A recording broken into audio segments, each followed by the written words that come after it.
Eastern Kentucky, where I was raised, where the wildlife and mountains call my name.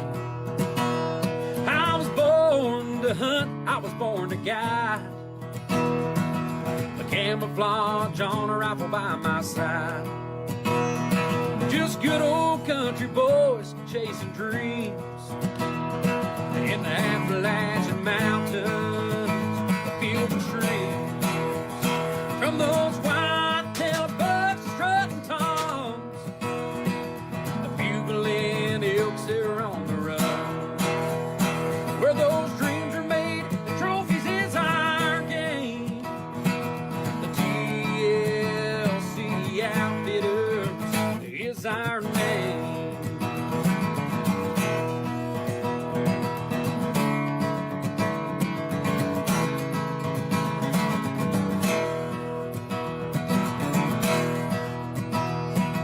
To hear the coyotes run all night, it's music to my ears and in my sights.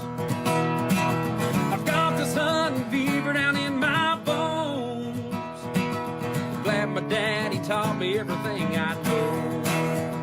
From those white-tailed bucks strutting toms, the bugling elks that are on the run.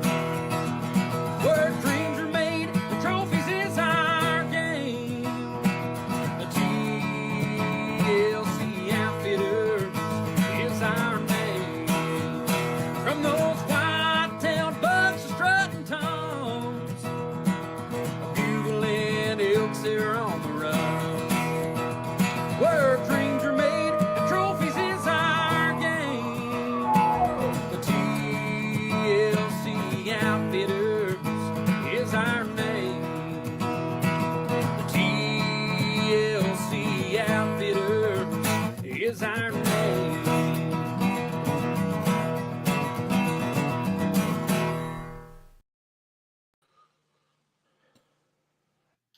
Hey everybody, happy Tuesday night. Welcome to On Air and Outdoor with TLC Outfitters. Hoping everybody's having a great night and a great start to the week. As always, my name's Trinity Shepherd and we're joined tonight by our co-host Matt Woolwine. Matt, how's it going, man? I'm here, buddy. That's a good thing. That's a good I'm thing. here. Only thing I got to ask is what good you have for supper this evening? Buddy, I ate me a tenderloin biscuit with cheese on it. Hey, man, can't beat that. Pretty good. Pretty good. Man, what a great weekend for us. We got a lot to talk about. We got a special guest tonight, actually one of our elk hunters from the weekend, a successful elk hunter from the weekend. We're going to get to talk to him about his experience in Eastern Kentucky tonight. Brad Wills, and Brad is not only a special guest, but also you might know this fella just a little bit, man. Yeah. I've he been around a few years. Yeah, you might lay claim to him. He's a pretty decent fella.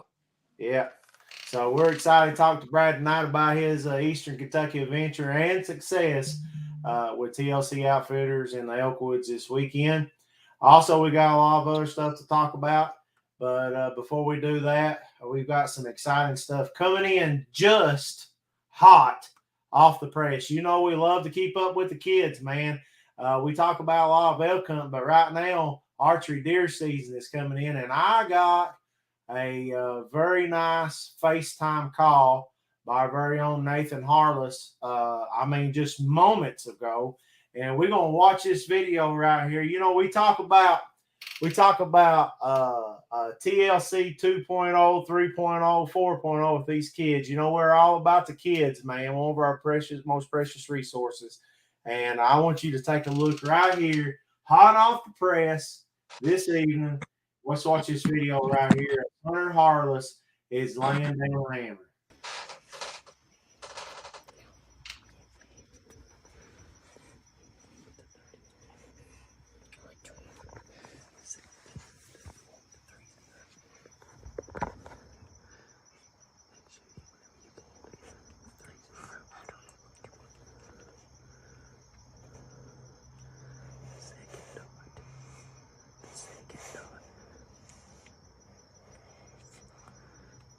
Second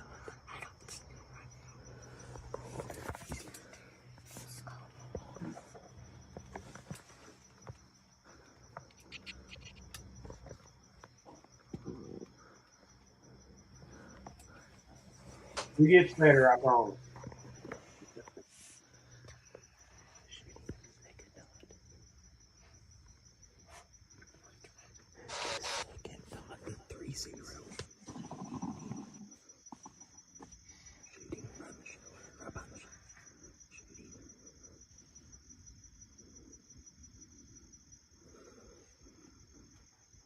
He's poised like you, man. Yeah, Yeah. I can hear his breathing. He sounds poised. You got him. Hunter, you just smoked him. You just dropped him. Oh my God, son. Oh my God. Oh my God. Oh my God. You just smoked him. Way to go, Hunter Harless, and your guy, your dad, Nathan Harless, man. And right here's the goods. And I'll tell you something, man. This and let me pull this up. Actually, I'm slacking just a little bit. My dramatic entry right there didn't happen. Let me pull this up right here. Here's the goods. And I love this, man. Hunter FaceTime me. That's me on FaceTime with Hunter Harless as he harvested his first crossbow 11 point, man. How impressive is that? Wow, that's nice. Yeah. I got it on video, man. Way to go, Hunter. Homegrown, man, right there on his home farm. Just big congratulations to Hunter Harless and his dad, Nathan. Just very thankful to be able to share in that moment, man. Way to go, Hunter. That is awesome. Maybe he can get with Brad and give him some shooting lessons here in a little bit. Yeah.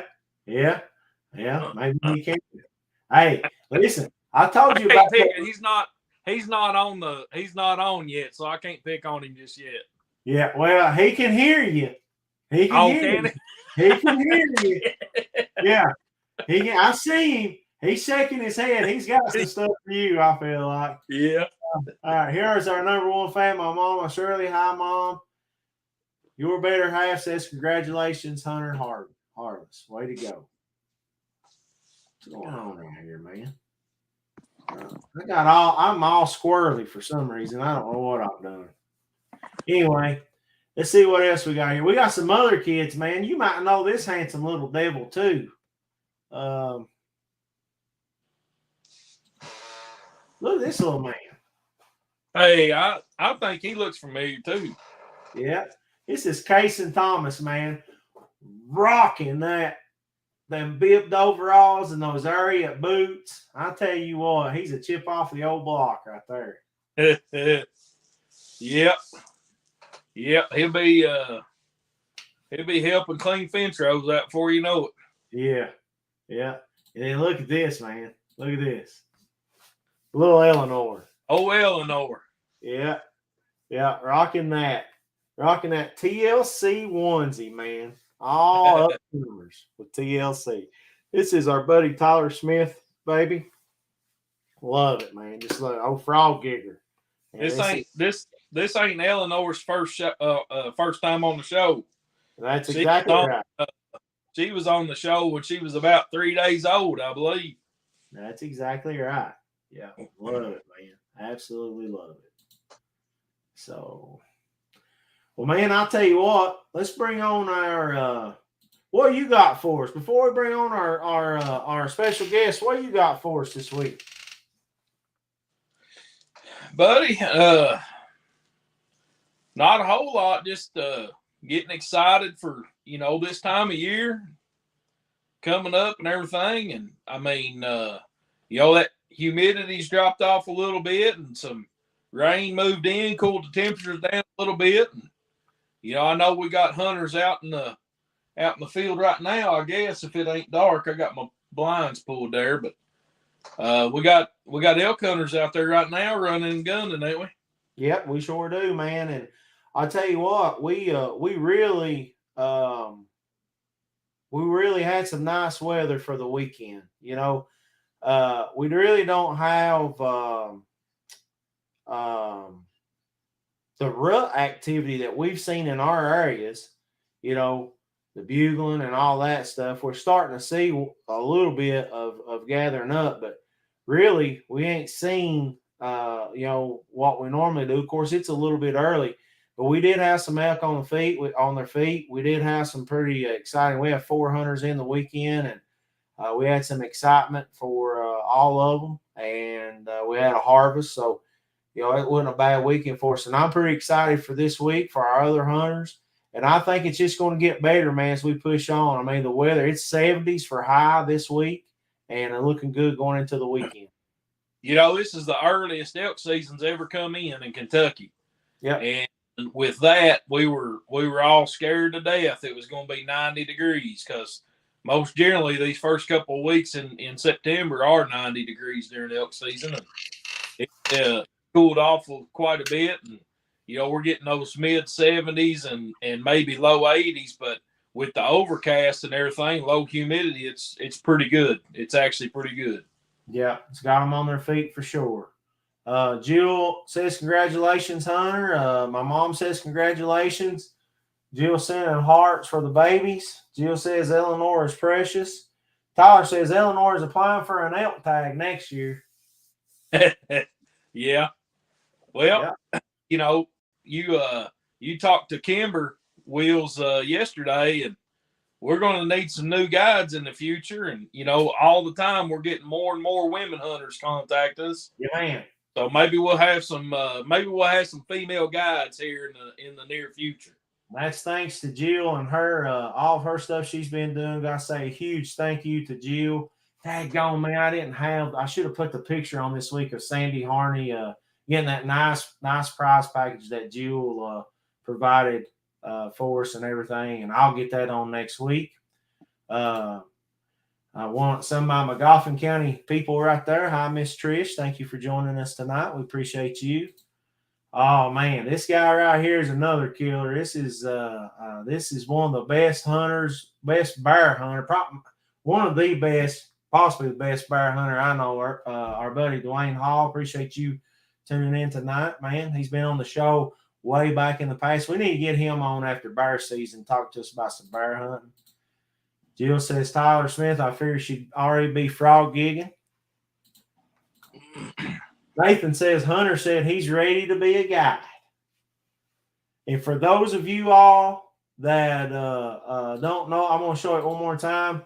Man, no better call than these right here. This is special for me. That's our little buddy Hunter Harvest. We showed it earlier in the show. Harvesting, this is fresh. Harvesting this 11 point this evening. And just, passing on the tradition, man. All these guys on here, gals, passing on the tradition, man. Just thank you to them, and thank you for Hunter wanting to share this moment with me. I'm blown away, man. Congratulations, Hunter. Thank you, buddy. I appreciate it. And then Justin Tinsley in the blind catching some of it. You think he's catching flies? Well, his mouth hangs open a lot. He drools a little bit, kind of sleeps like this. And he might be catching flies. You never know. Oh, goodness. Tyler says, Jill, everyone needs a flashlight holder. Nathan said that Hunter said, thank you. Way to go, man. Hey, let's bring on our special guest, man. It's time to talk some elk. What do you think? Let's do it. Yeah. Hey, man, how's it going? Oh, it's going pretty good. Been out here at the ballpark watching the kids play some ball. Yeah, man. We just been talking all about kids, been talking about Eleanor, been talking about Kason Thomas, Hunter Harless, and you got 2 wonderful kids yourself, man, and appreciate you taking time out to be with us. Oh, yeah, man, absolutely. I'll just tell you that that video Nathan sent you there, his reaction after that shot, that right there is what it's absolutely all about. Absolutely, man.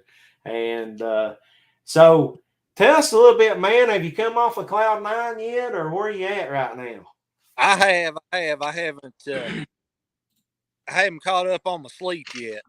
Yeah. That'll probably never happen anyway. So elk hunting's hard on you, buddy.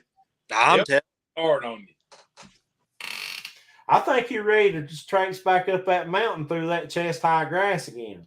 Shoo, I'm telling you, son. I I thought going up that one hillside was bad enough till it was hard. It was nasty just walking across the flat ground with some of that crap we went through. That's exactly right. You know, I was talking to Nathan today. He stepped on a copperhead. Or almost stepped on a copperhead this weekend. And we were just talking yesterday when we come off the mountain, wonder how many copperheads and rattlesnakes we came by. Yep, that's right. They know you'd have a hard time seeing an elk in some of that stuff. Better yet, snakes under your feet. That's right. That's right, man. Didn't one of our guides kill a rattlesnake just a few days ago while scouting? Yeah, one of our guides, you know, we always talk about Breathitt County and the big rattlesnakes over there, and he was out scouting and actually got one. I mean, man, they're everywhere, and it's just something we have to accept. You know, we're in prime country, so yeah, man. I think it's time to show this picture right here, Brad, of it, let everybody see, and then we can talk about it, man. Just want to say a huge congratulations to you for an awesome Kentucky elk hunt and an awesome Kentucky elk harvest, man. I mean, I'm so thankful and so proud to be able to be part of it. Thank you for coming our way, and thank you for letting me be able to take you. You know, this was a great hunt, man. I mean, this is one of them hunts that, you know, I know everybody's asking, well, where's the antlers? Where's the antlers? I'm going to tell you right now, there ain't a bull harvest out there that's more special or anything than this hunt right here, or better than this hunt. And, you know, the attitude you came in with, I hope all hunters come with that attitude. And, you know, to be able to close this hunt out the way we did was just phenomenal. Yeah, man, absolutely. You know, you say that about antlers, and I mean the way I looked at this going into it. You know, I've spent 15 years hoping and praying, just like everybody else, putting in these drawings, trying to get drawed. And to me, the absolute worst thing that I could have done from my perspective is to walk home with a tag after I had an opportunity on a nice mature animal. And that'd be the hardest thing I had to do, trying to live that down in regards to hunting Kentucky elk, for sure. Yeah, man. And, you know, as you kind of seen there, man, you know, people's perspective of hunting elk in Kentucky and even our perspective has changed over the years. You know, we've been in business for 18 years now, and there's been a lot of change. You know, for several years we were spoiled by how hunting Kentucky was, and now you hunt Kentucky elk, dude, it's tough. No, even at the best, it's tough. And I'll give you a little perspective into how tough it is. I failed by not seeing how many tags were out there this weekend, how many total archery tags. But keep in mind, every archery hunter, you know, could be out Saturday. You know, it's not like they're split up or whatever else. And there's been 15 elk checked in since Saturday. 15 elk in the state of Kentucky. That's how tough it is. Yeah. It was really quiet out in them woods too. Yeah. Not ideal as far as rut activity go, and we knew we were in the thick of them. I mean, everywhere around us was sign, cameras going off, beds, all the signs, but we got it done, man. So I guess first of all, if you had to sum up your hunt and just a little bit of talking about it, I mean, we know it's a hunt of a lifetime and everything, but what did you take away most from spending time down here in the Eastern Kentucky woods? That's a tough question, man. It's, you know, for one, for people that don't live in Eastern Kentucky, even if you're not that far away from it, I mean, if you can't be out in the middle of that and see God's handiwork in it, I don't know what you're looking at. But it's, I mean, it's, you know, so many types of hunting. You get out there and you're seeing all kinds of animals, or you're seeing just got all kinds of activity. And this is, I mean, it's more of they can be standing right in front of you, right behind or in the middle of a bush, and you don't even know they're there till all of a sudden it dawns on you, or you poke your head around the corner and there she is, whether you think you got a shot on her or not. When you're that close to them, it's awe inspiring what kind of animal you're standing there with. You know, you can't explain to people who even people that have been in Eastern Kentucky, if they've never hunted elk in Eastern Kentucky, you can't explain to them right now how thick and how hard it is to pinpoint one of those things if they're not moving. You know, the autumnal bushes, the Cerisa lespedeza, the thickets that are down there in Eastern Kentucky right now. And I'm telling you, right, you know, used to 15 years ago, you could get up on a high vantage point and you could see for miles and you could locate animals for miles. And now you can see for miles, but the vegetation's bigger than the animals are. And so, you know, it's one of those things where even if you've been to Eastern Kentucky, I mean, you notice it, but you're not really paying that much attention to it until you start trying to find that needle in a haystack and you realize that the haystack's a big haystack. Yeah. And, you know, when those elk, you know, when they came off the hill, we knew, I mean, they disappeared down in that Cerisa. And you're talking about, I mean, that cow that he harvested was a nice, I mean, that's a very nice animal, a big cow. And I mean, they disappeared. You know, we come around, we looked and looked. I mean, they were right out in front of us at about 60 yards, and the shot wasn't there. They went over the hill. We had to make a move on them. And luckily, we just caught the top of their heads and watched them. And it's amazing how something so big can disappear so quick. I mean, they're there and they're gone, you know. And man, it's like something. I've been doing this for a long time, and I've done a lot of this, and it's something that's just breathtaking and undescribable. I can't believe we get to do this. And, you know, everybody thinks, I mean, we've talked about this several times. Everybody thinks outfitters or guides are out for money and they're out for this and they're out for that. You know, that's part of it. I mean, we got a business just like everybody else does. But the parts that we take away from it are unforgettable and last a lot longer after the dollars and the cents are gone. I'll give you, for instance, I want to show everybody this picture right here. This picture right here is very special to me. You know, after your shot, Brad, you know, we called our buddy Paris, and we thought we was going to be in a little more trouble than a little more hard time than we originally thought. But Paris drove all the way to us, you know, from 2 counties away. And then my mom stopped by on her way. You know, that's Paris, Canada there on your left, my mom in the middle, Brad, and a whole Pioneer full of elk sticking out. And the family atmosphere, you know, the whole coming together, everybody coming in, this is what it's about to me. That's the GOAT right there. That's the greatest of all time. Then my mama. I mean, it's just something like no other. And I hope that's what people's taking away from it. Great picture right here. Great experience. So glad I got to be part of it.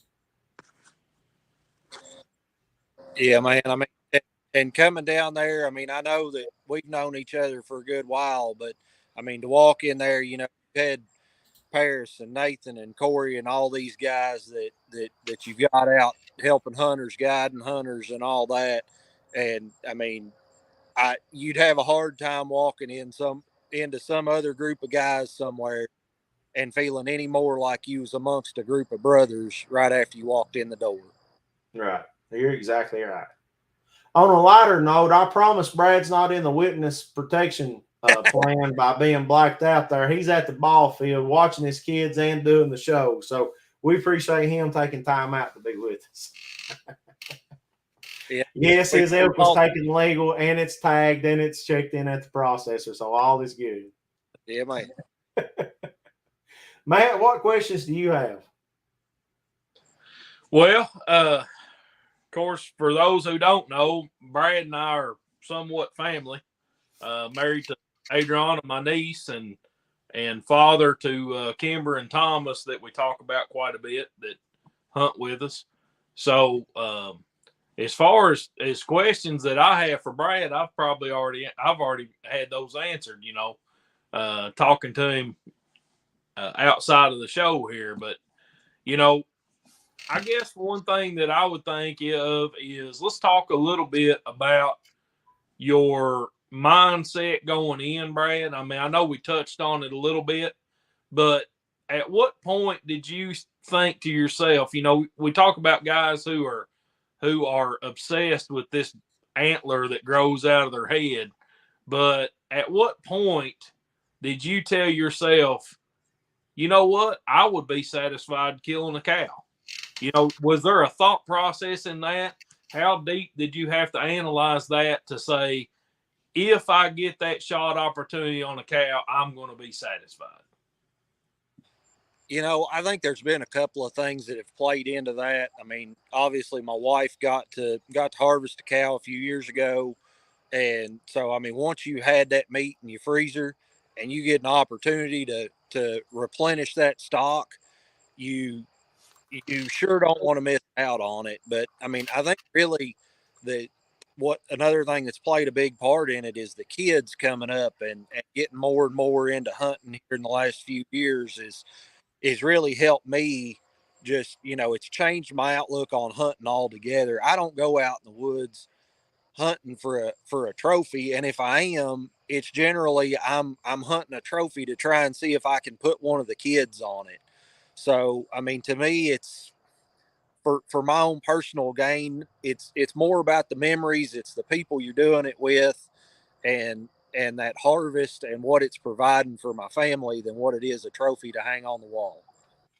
Brad, I know too, probably more than a lot of folks watching, but I also know that even though you enjoy hunting and you enjoy being in the outdoors, it wasn't necessarily a tremendous large part of your life. I don't think, I mean, you enjoyed it, but it wasn't one of those things you were obsessed over, like maybe the TLC team, how we grew up and that's all we did. Right. And so, the fact that you were able to go out and have an opportunity at a Kentucky elk and have the opportunity to be out there this time of year with a bow in your hand, and that whole experience, I mean, is just is pretty incredible, I think. And it to be able to recognize that the opportunity is just as important as maybe the harvest itself. Oh, absolutely. I mean, you don't get at least a little appreciation for that part of it. I mean, the opportunity to even be out there without putting in 15 years for something before you finally get an opportunity to even go. Better yet, the opportunity of being in the woods and having an animal standing there presenting itself. Yeah. Yeah. And you compare it to some out west hunts, not just elk hunts, but pronghorn hunts or sheep hunts or moose hunts or whatever the case may be. But in Kentucky, we don't necessarily have preference points, and a lot of guys, they say, well, I've been putting in for 5 years, and I finally got my chance to go out west and hunt whatever animal they're talking about, and here we are talking 15 and 20 years of putting in, before you get that opportunity sometimes. And it's almost comical to hear guys say, well, I've been putting in for 3 years and I ain't got drawn yet. And say, well, walk in our shoes a little bit. You're 21 years, I'm 20 years. And we still haven't got drawn. So I'm looking forward to that day because it's coming soon, I think. Yeah. Hey, Brad, let me ask you something. What do you think? What was the toughest part? If you could talk to somebody that's got drawn, that's getting ready to come down here and hunt, what kind of advice would you have for them? What's the toughest part of the hunt? What's the best part of the hunt? What advice would you have for them? I mean, I think most people that are that are putting in on elk and have done at least a decent bit of hunting and have an appreciation for the outdoors and just the awe-inspiring thing that it is. You know, this time of year, the vegetation's pretty tough. If you're hunting an area that's thick in it, you need to do some conditioning and just be even mentally prepared for some places you go. You may be constantly fighting your way through stuff that's, you know, waist high to shoulder high to head high. You know, the permethrin, the Sawyer stuff that you were talking about on the last show last week. I wasn't familiar with prior to coming down there and hunting. Would absolutely swear by it now. I treated everything I had before I came down. I had mosquitoes that I could hear buzzing my head, but I don't know of a single mosquito bite that I got down there hunting because I came down there prepared for what we were going to be fighting with. I mean, to me, it's pretty awesome seeing the things that you don't see. You know, we had a bear come in on camera right after we walked away from it. We walked right up on bear tracks. You know, even just that first time that we laid eyes on them elk at 147 yards away, we had no opportunity, no move, no nothing. But man, there's something to sit there and watch. Never gets old, does it, brother? No, sir. Yeah. Even when you fall on your backside and hurt your pride pretty bad, right? Like I did. That's right. That's right. Them backsides get hurt sometimes, but Man, he got so mad at me the first morning, knocked me down. You know, when you draw a Kentucky elk tag and you're not from that area, you know, let's say you're from Western Kentucky or you may be from out of state somewhere, you know, out west. We've had guys from Montana. We had a guy from Alaska, I believe. Did we have an Alaskan guy at one point, Trinity? Yeah.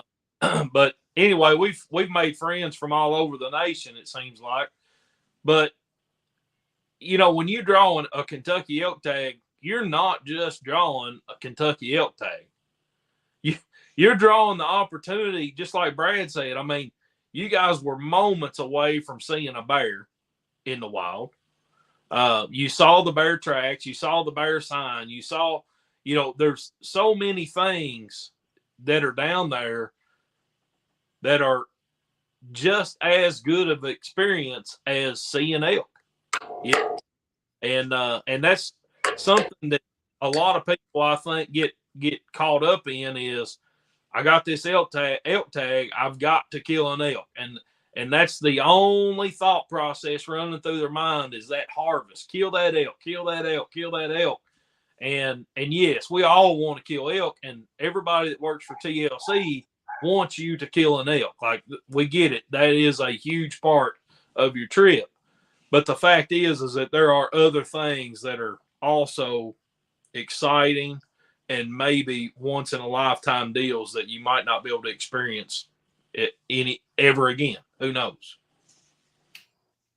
Yep, absolutely. So, talking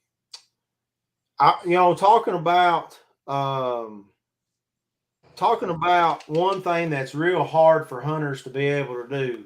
You know, we didn't have an ideal shot placement with our shot placement.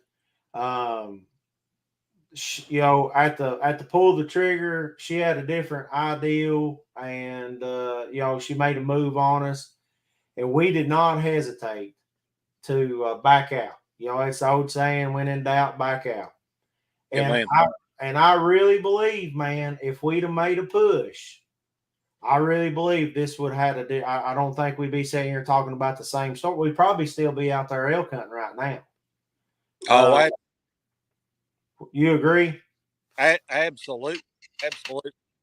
I mean, she went up there and bedded down, but you know, if we'd have tried to push her at all, even just wandering around trying to figure out exactly where she went, I think she'd have been long gone over the hillside and and no telling where, like you say, I think we'd have had a whole lot different outcome. Hey, and these boys, I mean, they always doubt me, man. I don't know why these boys always doubt me. Just like you had to figure out how when I speak something, that's the way that it is. Right. Right. Yeah. Just leave it there. And 130 yards, she bedded down 130, and that's on X lined out her path of travel, 130 yards. And it wasn't flat ground. No, oh my goodness, no, they wasn't nothing. The only flat ground was that tabletop flat that she was bedded down on. But man, we talk about these fighters in this MMA martial arts stuff being pound for pound the toughest fighter. I think pound for pound elk are the toughest North American animal. I mean, something that can take 3 shots from a 375 H&H and keep on trucking is a tough animal. And you got to respect that. And you push that, you make a bad shot with archery equipment, and you push that, and it's the difference between, this story, which is a success with a harvest, and maybe not. So Scott Sumter says they get to meet some of the best people in the whole wide world. Matt, you think he's talking about anybody specifically? He's talking about Eastern Kentuckians, not necessarily us. Yeah. I'm talking about, when we got to stop at the convenience store and fill up with fuel, or if we got to eat lunch somewhere, we talking about the waitresses and all that stuff. I'm not sure he's talking about you and I. I thought he was meaning that we get to meet. Oh, yeah. That's what it is. Yeah. Yeah. TLC gets to meet good people. Yeah. That's right. Man, Scott, tick-tock, tick-tock, tick-tock. You know how much we're another week closer, baby, to Gator time. It's Gator time, Scott. It is Gator 30 already. So, hey, he sent us a text today, by the way, Matt. We got to answer that text, give him some info. Yeah, I was expecting you to answer that. Okay, I'll answer it for us. Hey, this guy? This guy right here? Eddie Main says, y'all a couple of dang rednecks. Well, I didn't know Eddie watched this. I'm glad to see him on there. Love you, Ed. Yeah, I'm glad to see you on. Thank you so much, Eddie, for tuning in. For those that don't know, Eddie's one of my mentors in the woods. We met when I was in college, and he had a big part in teaching me how to deer hunt, and we go way back. So love you, Ed. Yeah, appreciate you very much, Eddie, man. You and Hunter. I don't know about Hunter, but now Ed. Leave Hunter alone, man. Hunter's good for us. So, Brad, buddy, what you got in closing, man? I mean, we can sit here and talk about elk. We got a nice 4-part series about elk, back from the start to to the finish, all the way through. I mean, what would you have for people? What are we missing? I don't know. I mean, I guess for starters, if you're not putting in on the drawing, you're missing out on a heck of an opportunity if you get drawn. It's absolutely an experience of a lifetime.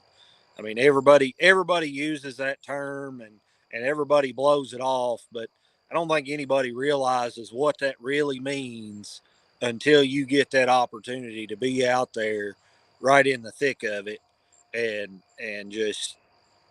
just experiencing it for yourself. It's like so many other things that people tell you about that, it's not the same till you go and see it and do it.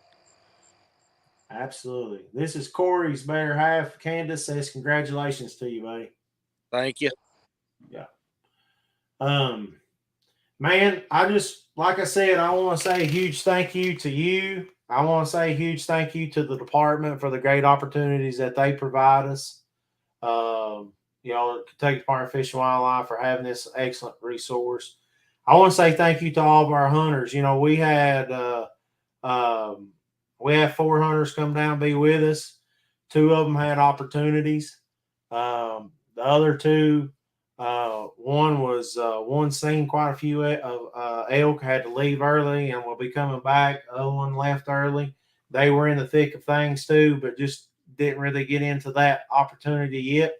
We got one out right now, and then we got a new round of hunters coming in this weekend. And man, I tell you, the sign and everything we've seen, I'm excited. Archery hunting is tough. It's tough at best. That's what I told you, from the start. And that's what I want people to realize. Hiring a guide and an outfitter, a reputable one, is a great, putting a lot of odds in your favor. And I've got some of the best guides in the world. There's the hands down. There's some of the best guides in the world. But even at best, there's a whole lot that has to go right. There's a whole lot that can't go wrong, and the slightest thing. So, being able to do that and to experience it, I mean, it's great. But I know a lot of people are going to be disappointed because of not harvesting. But we got a great outlook. I think that the rut activity is not even. I mean, it's not even really started. I think they're staging and they're starting to see some movement and things. And I know people are starting to hear bugles in different places or whatever else. But I'm pretty excited for the upcoming weeks. We still got a 3-week grind. We got a long way to go, and it's going to be pretty awesome. Yeah, man. I mean, I know I owe you a huge thank you, and the TLC team as a whole. There was guys like Paris that come in without a question when a call was made. Hey, we think we might need your help. He was right there. I mean, the whole group has just been absolutely rallied around me, and when I needed it, and I don't have any question in my mind, especially with my hunting experience. Like Matt said, I didn't grow up in a hunting family. It wasn't till I was in my teen years a buddy of mine introduced me to hunting, and I've had to kind of figure things out as I've gone. And I don't have much doubt that if I tried to go out there and do it on my own, I probably would have walked home at the end of the season with it. And I mean, you all played a huge pivotal part in my success on this for sure, and you specifically. So Wow. Thank you all very much. I appreciate that, man. He'll pump it on something. It'll pop. I'm spitting and drumming over here, bud. Man, that's right. And I'm going to tell you something. We got a great team. It's a team effort. Corey was off hunting in another unit. Corey was checking on us every hour of the day. Corey was giving us scouting reports. Corey was making suggestions, talking to us about, that unit and whatever. Everybody was checking on everybody. Paris come to the rescue to help us get it out. There's so many things. And that's what makes an outfitter a great outfitter. I don't care what anybody says. It's not, I may be the owner. It doesn't matter. This company is great because of its people and its guides, its hunters. We're defined by good people that come and hunt with us. The hunters are our, that's our motivation, and that's what gives us the ability to do what we do. And the drive, the determination. So, hunting with good people and being a good hunter. I'm going to say this is going to sound pretty bad. There's some people I wish I never hunted a day with. But the majority, it's the 99-1 rule I tell everybody about. 99% of the people I've met in this industry is absolutely phenomenal. The 1% makes it tough for everybody. And I just tell you, I could do without the 1%. And I may get criticized for that. I don't really care. What we do from our heart. We let words like money and things like that be byproducts of what we do. We're in a business. And sometimes we're misunderstood, and sometimes we get a bad rap because of other people's bad notions or what they do or stupidity or whatever it is. But, the love and the passion that we have for this is what keeps us going. I mean, look at Matt. You think Matt Woolwine, you know Matt Woolwine just as good as I do, maybe better than some. You think he'd be here if it wasn't for the heart and the determination and whatever else? I mean, he's one of the toughest critics I've ever seen in my life. Oh, yeah. I got a heart full of love, buddy. Just for everybody, buddy. The Just most for, optimistic person you've ever met. yeah, I hear you. You say that and chuckle, but now you throw down any of these kids that are around you, Thomas or Kimber or the Barthel girls or any of them kids, you'd absolutely jump over the moon for them for any of this kind of stuff when it come down to it. Well, me and the kids are on the same level, same wavelength. Whatever works. As long as they don't smell bad, spit up, or change diapers. Yeah, if they can wipe their own rear end and tell me why they're crying, I do pretty good. Before that, they need attitude adjustment sometimes. I give it to them. Hey, Brad, one thing before we get off here, let's talk about equipment. You know, I've pushed everybody to a crossbow. I'll go ahead and tell you right now, but I also tell everybody, you know, it's your hunt. If you want to use a compound, what's Jill going on about right here, babe? OMG, man. She knows I'm talking about casing. She's afraid you're going to get child services called or something. I don't know. Yeah. Anyway, you know, having that shot, Brad, would you suggest crossbow or compound? I mean, me personally, I'd crossbow 100%. Now, I mean, I haven't been a bow hunter. You know, in all transparency, this is my first archery harvest of any kind. Like I say, I didn't grow up with it, so that wasn't something that I learned. I bought a couple of crossbows actually at Matt's suggestion a few years ago, just to be able to get the kids out in the field more in some better weather conditions. So, you know, that was why we had them on hand. Now, some of the things we saw and the shots that, you know, people may be presented with, I think a crossbow is gonna put an introductory hunter at a whole lot better advantage, and an experienced hunter just the same. You got so much more range and opportunity that you can reach with that over traditional compound. Yeah, I agree. And just the drawback process. Now, if that's your dream to kill one with a compound, you got some diehard compound guys. I love talking to Nathan Harless about it because he's both a compound and a crossbow guy. It's to each their own. But when people are talking about putting the most odds in there and on their side of a when the shot comes up and whatever, crossbow's the way to go, man. I mean, it just is. It just is. Compound on that shot, different scenario than what we're talking about right now. Oh, yeah, absolutely. Different outcome, most definitely. But that's okay. We got it done, man. We got it done. Folks can watch for the YouTube drop coming up here before long. I am not the greatest videographer. I mean, I was laser focused on getting this done, and I didn't even get the shot or anything. I mean, boo on the cameraman. But it's still going to be a pretty good deal. I can't wait to drop it, and looking forward to that. You can check it out on our YouTube channel. What is that, Matt? TLC Outfitters 1? Yes. Yeah, TLC Outfitters 1. So we're pretty excited about that. Yeah.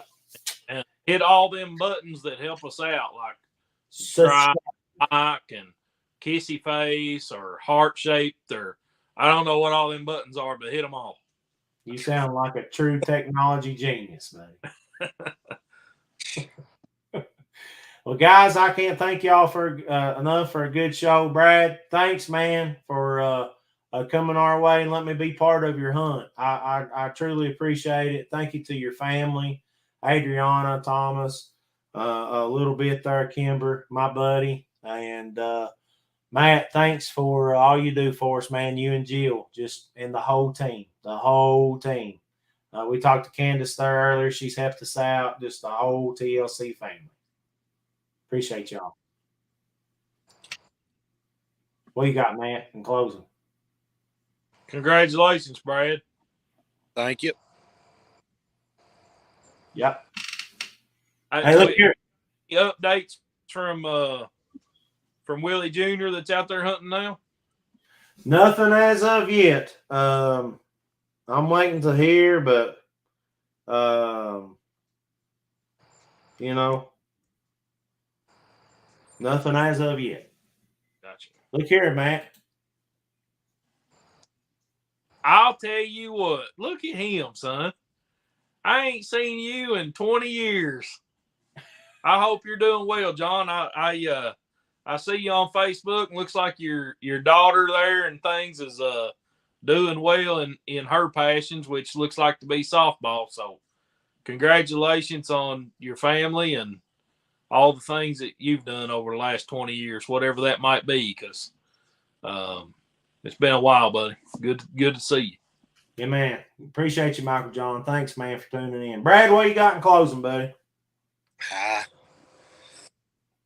don't know what it would be. Just, I mean, like I say, thank you all. Thank both of you. I mean, Matt, even just outside of this elk opportunity, just the input and the insight and the mentorship that he gives to me and to the kids and to me to help the kids is means a whole lot. Both of you mean a whole lot to me, and couldn't do a whole lot of this without you. So appreciate both of you. Thank you, man. Michael John says, "Yep, travel, Dad. Miss you guys. Miss you, buddy. That's one of our college buddies right there. Appreciate you, man." I hope that travel softball not interrupted your practice time on the guitar, son. He's a real guitar player. I reckon, man. Golly.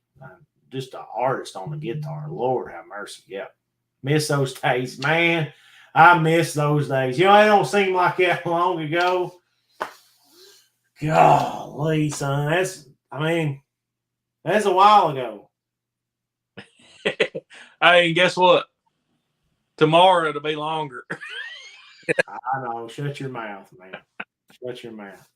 Hey, guys, thank you for tuning in to On Air and Outdoors with TLC Outfitters. We appreciate you so much. Be sure to like and subscribe. I guess it's subscribe and like our YouTube channel, TLC Outfitters 1. That's the number 1. Also, give us a like and a follow right here on TLC Outfitters and Bugle Brother Hunting.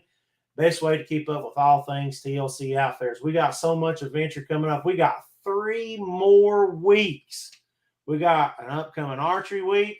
We've got hunters in right now. We've got the bull firearm weeks. We got alligator in Florida. We got bow fishing in Florida. We got iguana in Florida, peacock bass in Florida.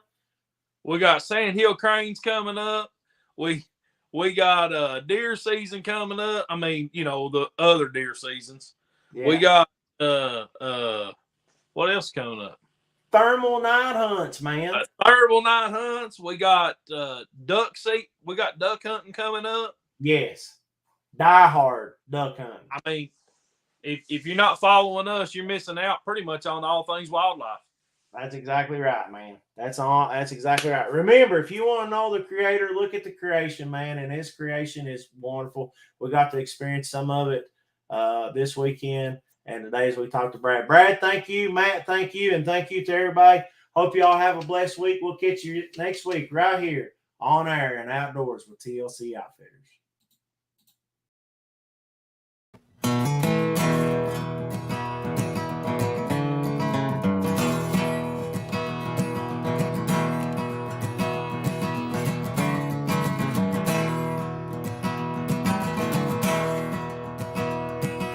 Eastern Kentucky, where I was raised, where the wildlife and mountains call my name.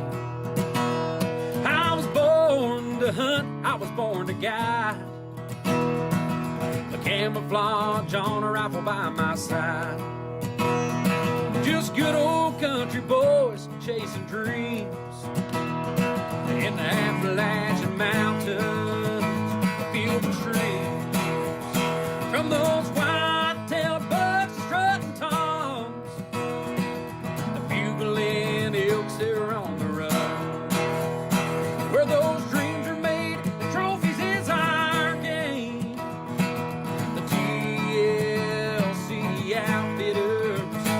is our name.